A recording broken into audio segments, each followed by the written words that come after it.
नमस्कार दोस्तों, आपका स्वागत है मेरे इलेक्ट्रिकल ट्यूटोरियल चैनल पे। यहाँ पर हम लोगों ने इलेक्ट्रिकल इंजीनियरिंग के नेटवर्क एनालिसिस से नेटवर्क फंक्शन या सिंथेसिस ऑफ पैसिव नेटवर्क पे एक नया टॉपिक को लिया है, जो कि क्या है, RC network synthesis Foster second form.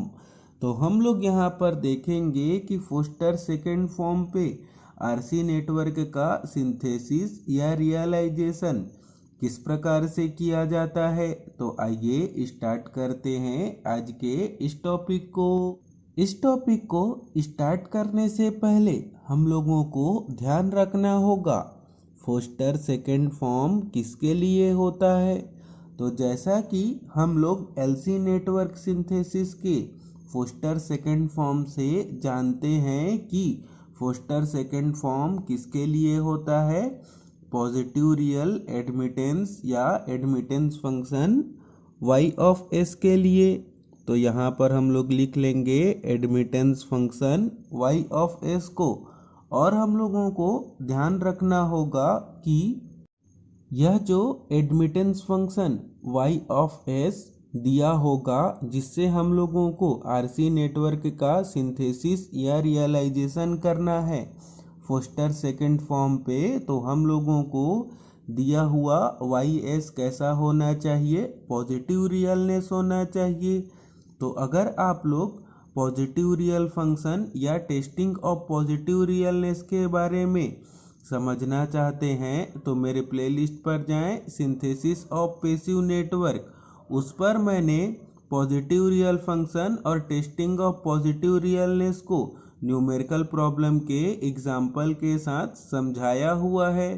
तो पहले आप लोग उस वीडियो को शुरू से लेकर अंत तक देखें, उसके बाद आप लोग इस टॉपिक को समझेंगे तो यह टॉपिक आप लोगों को बहुत ही अच्छे से समझ में आ पाएगा।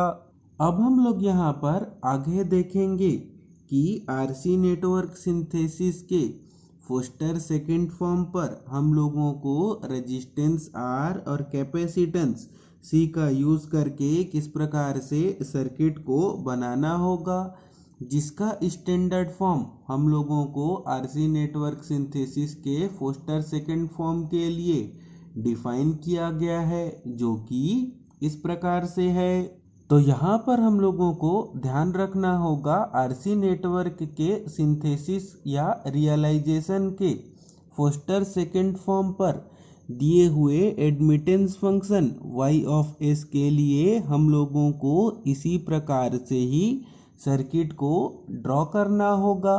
और हम लोग इस सर्किट पर देख पाएंगे कि इस सर्किट का फर्स्ट एलिमेंट क्या होता है, रेजिस्टेंस R0, और लास्ट एलिमेंट क्या होता है, कैपेसिटेंस C इंफिनिटी। और हम लोगों को इस सर्किट के इंटरमीडिएट सर्किट पर रेजिस्टेंस और कैपेसिटेंस के सीरीज कॉम्बिनेशन के पैरेलल सर्किट को ड्रॉ करना होगा। अब हम लोग यहाँ पर आगे देखेंगे कि न्यूमेरिकल प्रॉब्लम सॉल्व करते समय अगर हम लोगों को कोई admittance function y of s दिया हो, जिससे हम लोगों को आरसी नेटवर्क का सिंथेसिस या रियलाइजेशन करना हो फोस्टर सेकेंड फॉर्म पे, तो हम लोगों को दिए हुए admittance function y of s के पार्शियल फ्रैक्शन को किस प्रकार से कैलकुलेट करना होगा। तो हम लोगों को यहाँ पर आरसी नेटवर्क के सिंथेसिस के रियलाइजेशन पर फोस्टर सेकेंड फॉर्म पे admittance function y of s के पार्शियल फ्रैक्शन को कैलकुलेट करने के लिए स्टैंडर्ड फॉर्म बताया गया है, जो कि इस प्रकार से है। तो लिखेंगे y of s is equal to b0 plus summation i is equal to 1 to n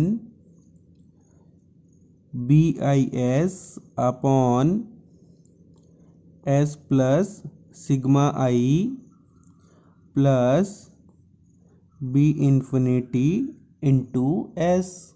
अब हम लोग यहाँ पर आगे देखेंगे कि इस स्टैंडर्ड पार्शियल फ्रैक्शन के टर्म b0 आई के वैल्यू को, bi के वैल्यू को, सिग्मा आई के वैल्यू को और b इंफिनिटी के वैल्यू को किस प्रकार से कैलकुलेट किया जाता है, जिसके हेल्प से हम लोगों को आरसी नेटवर्क के सिंथेसिस या रियलाइजेशन के फोस्टर सेकेंड फॉर्म पर ड्रॉ होने वाले रेजिस्टेंस और कैपेसिटेंस के वैल्यू को कैलकुलेट करना होगा। तो अब हम लोग यहाँ पर सबसे पहले देखेंगे कि इस स्टैंडर्ड पार्शियल फ्रैक्शन के फर्स्ट टर्म b0 को किस प्रकार से दिए हुए admittance function y of s का यूज़ करके कैलकुलेट किया जाता है।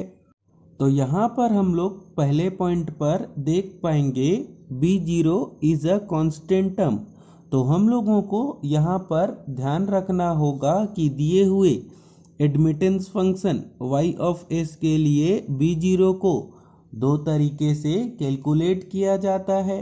पहले तरीके पर अगर हम लोगों को कोई admittance function y of s दिया हो तो उसके पार्शियल फ्रैक्शन को कैलकुलेट करेंगे और उस पार्शियल फ्रैक्शन पर अगर हम लोगों को कोई कांस्टेंट टर्म मिले तो उस कांस्टेंट टर्म को हम लोग किससे डिनोट करते हैं, b0 से डिनोट करते हैं।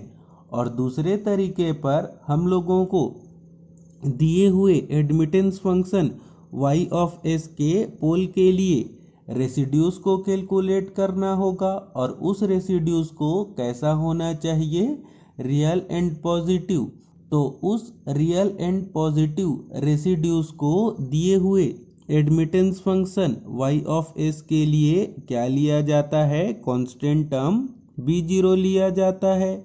अब हम लोग यहाँ पर आगे देखेंगे कि इस स्टैंडर्ड पार्शियल फ्रैक्शन के इंटरमीडिएट टर्म जो कि कितना है, summation i is equal to 1 to n bis upon s plus sigma i के वैल्यू को किस प्रकार से कैलकुलेट किया जाता है। और साथ ही साथ हम लोग यहाँ पर समझेंगे कि दिए हुए admittance function y of s के लिए इस इंटरमीडिएट टर्म पर i के वैल्यू को किस प्रकार से डिसाइड किया जाता है। तो यहाँ पर हम लोग सेकेंड पॉइंट पर देख पाएंगे bis upon s plus sigma i results from a possible pole at s is equal to minus sigma i। तो हम लोगों को bis upon s plus sigma i के वैल्यू को कैलकुलेट करने के लिए दिए हुए admittance function y of s पर s के जगह क्या पुट करना होगा, माइनस सिग्मा i पुट करना होगा। और यहाँ पर हम लोग साथ ही साथ समझेंगे कि दिए हुए admittance function y of s के लिए i के वैल्यू को किस प्रकार से डिसाइड किया जाता है। तो हम लोगों को दिए हुए admittance function y of s को केयरफुली एनालिसिस करना होगा और देखना होगा कि दिए हुए admittance function y of s के डिनोमिनेटर पर हम लोगों को s के लीनियर इक्वेशन वाले कितने टर्म दिए होंगे। तो जितने टर्म हम लोगों को y ऑफ s के डिनोमिनेटर पर लीनियर इक्वेशन वाले दिए होंगे वहाँ तक हम लोगों को i के वैल्यू को लेना होगा। और यहाँ पर हम लोगों को ध्यान रखना होगा कि जहाँ तक i का वैल्यू दिया हो या जितने i के वैल्यू दिए होंगे तो उतने हम लोगों को फोस्टर सेकेंड फॉर्म के आरसी नेटवर्क को ड्रॉ करते समय रेजिस्टेंस और कैपेसिटेंस के सीरीज कॉम्बिनेशन के पैरेलल सर्किट को ड्रॉ करना होगा। अब हम लोग यहाँ पर आगे देखेंगे कि इस स्टैंडर्ड पार्शियल फ्रैक्शन के last term b infinity into s को दिए हुए admittance function y of s के लिए किस प्रकार से कैलकुलेट किया जाता है। तो यहाँ पर हम लोग थर्ड पॉइंट पर देख पाएंगे b infinity into s results from a possible pole at s is equal to infinity. तो हम लोगों को b इंफिनिटी या b इंफिनिटी इंटू s के वैल्यू को कैलकुलेट करने के लिए दिए हुए admittance function y of s पर s के जगह क्या पुट करना होगा, इन्फिनिटी पुट करना होगा। तो यहाँ पर हम लोगों ने समझा कि इस स्टैंडर्ड पार्शियल फ्रैक्शन के b0 के वैल्यू को, i के वैल्यू को, bis upon s plus sigma i के वैल्यू को और b इंफिनिटी इंटू s के वैल्यू को किस प्रकार से कैलकुलेट किया जाता है। अब हम लोग यहाँ पर आगे देखेंगे कि इस स्टैंडर्ड पार्शियल फ्रैक्शन के फर्स्ट टर्म जो कि कितना है b0 का यूज़ करके आरसी नेटवर्क के सिंथेसिस या रियलाइजेशन के फोस्टर सेकंड फॉर्म पर ड्रॉ होने वाले पहले सर्किट एलिमेंट R0 के वैल्यू को किस प्रकार से कैलकुलेट किया जाता है। तो यहाँ पर हम लोग पहले पॉइंट पर लिखेंगे b0 और हम लोगों को इक्वल पर लिखना होगा। जैसा कि हम लोग जानते हैं कि रेजिस्टेंस के लाप्लास ट्रांसफॉर्म के एडमिटेंस फॉर्म का फार्मूला क्या होता है, तो लिखेंगे 1 अपॉन R0। तो अब हम लोग इस पहले रिलेशनशिप से R0 के वैल्यू को कितना कैलकुलेट कर पाएंगे, तो लिखेंगे R0 is equal to 1 upon b0। अब हम लोग यहाँ पर आगे देखेंगे कि इस स्टैंडर्ड पार्शियल फ्रैक्शन के last term b infinity into s का यूज़ करके आरसी नेटवर्क के फोस्टर सेकेंड फॉर्म पर ड्रॉ होने वाले लास्ट एलिमेंट c इंफिनिटी के वैल्यू को किस प्रकार से कैलकुलेट किया जाता है। तो यहाँ पर हम लोग पहले लिखेंगे b इंफिनिटी इंटू s और हम लोगों को यहाँ पर इक्वल पे लिखना होगा। तो जैसा कि हम लोग कैपेसिटेंस के लाप्लास ट्रांसफॉर्म के एडमिटेंस का फार्मूला क्या होता है c इंटू s, उसी फार्मूले का यूज़ करके last term capacitance c infinity के लिए फार्मूला कितना लिख पाएंगे, तो लिखेंगे c इंफिनिटी इंटू s। तो यहाँ पर हम लोग देख पाएंगे कि दोनों साइड पर क्या है s, तो जो कि क्या हो जाएगा कैंसल। तो हम लोगों को यहाँ पर c इंफिनिटी का वैल्यू कितना मिलेगा, तो लिखेंगे c infinity is equal to b infinity. अब हम लोग यहाँ पर आगे देखेंगे कि इस standard partial fraction y of s के intermediate term bis upon s plus sigma i के वैल्यू का यूज़ करके आरसी नेटवर्क के फोस्टर सेकेंड फॉर्म पर ड्रॉ होने वाले रेजिस्टेंस और कैपेसिटेंस के वैल्यू को किस प्रकार से डिटरमाइन किया जाता है।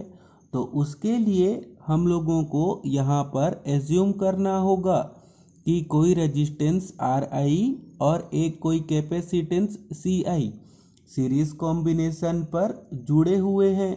तो अब हम लोग उसके सीरीज कॉम्बिनेशन के लाप्लास ट्रांसफॉर्म के एडमिटेंस का फार्मूला किस प्रकार से लिख पाएंगे, तो लिखेंगे y of s is equal to 1 upon Ri plus 1 upon Ci into s। तो अब हम लोग इसको सिंप्लीफाई करके किस प्रकार से लिख पाएंगे, तो लिखेंगे s upon Ri divided by s plus 1 upon Ri into Ci। अब हम लोग इस टर्म का कंपैरिजन किसके साथ करेंगे, तो लिखेंगे bis upon s plus sigma i। तो अब हम लोग यहाँ पर आगे दोनों साइड के टर्म के न्यूमरेटर के टर्म का कंपैरिजन करेंगे। तो यहाँ पर हम लोग लिख पाएंगे s upon Ri is equal to bi into s। तो यहाँ पर हम लोग देख पाएंगे कि दोनों साइड के न्यूमरेटर के s कैंसल हो जाएगा और हम लोगों को यहाँ पर RI का वैल्यू कितना मिलेगा। तो लिखेंगे RI is equal to 1/BI। अब हम लोग यहाँ पर आगे दोनों टर्म के डिनोमिनेटर के टर्म का कंपैरिजन करेंगे। तो यहाँ पर हम लोग देख पाएंगे कि दोनों टर्म के डिनोमिनेटर के s क्या हो जाएंगे, कैंसल, और हम लोगों को यहाँ पर मिलेगा। तो लिखेंगे 1/RI CI is equal to sigma i। और हम लोगों ने यहाँ पर पहले ही RI के वैल्यू को कैलकुलेट कर लिया है, जिसके वैल्यू को अब हम लोग यहाँ पर पुट करेंगे। तो लिख पाएंगे BI/CI is equal to sigma i। तो यहाँ पर से हम लोग कैपेसिटेंस CI के वैल्यू को कितना लिख पाएंगे। तो लिखेंगे BI/सिग्मा i। तो इसी के साथ ही हम लोगों का आज का यह टॉपिक कंप्लीट हुआ, जिस पर हम लोगों ने सीखा कि RC नेटवर्क के सिंथेसिस या रियलाइजेशन के फोस्टर सेकेंड फॉर्म का कॉन्सेप्ट क्या होता है, और न्यूमेरिकल प्रॉब्लम को सॉल्व करने के लिए दिए हुए admittance function y of s के स्टैंडर्ड पार्शियल फ्रैक्शन को किस प्रकार से लिखा जाता है, और ड्रॉ होने वाले रेजिस्टेंस और कैपेसिटेंस के वैल्यू को कैलकुलेट करने के लिए हम लोगों को कौन कौन से फॉर्मूले का यूज़ करना होगा। तो अगर आपको यह सब बताने का मेथड, समझाने का मेथड अच्छा लगा हो तो इस वीडियो को लाइक एंड शेयर करें और मेरे चैनल को सब्सक्राइब करें। Thank you, all the best.